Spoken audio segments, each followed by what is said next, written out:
name is Vanity. I'm studying neuroscience. And I'm doing a diploma in legal studies. We both live in the Lau building. Let's go check it out.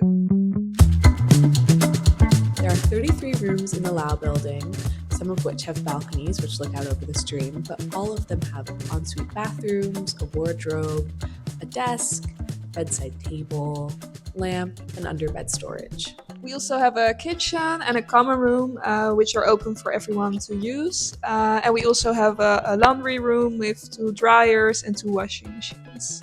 One of my favorite things about Lau Building is that it is also a 2-minute walk from St. Peter's College. Lau building is also in the castle quarter. In fact, this is actually the wall of the Oxford Castle prison. Thank you for coming to check out the Lau Building. See you soon! Bye!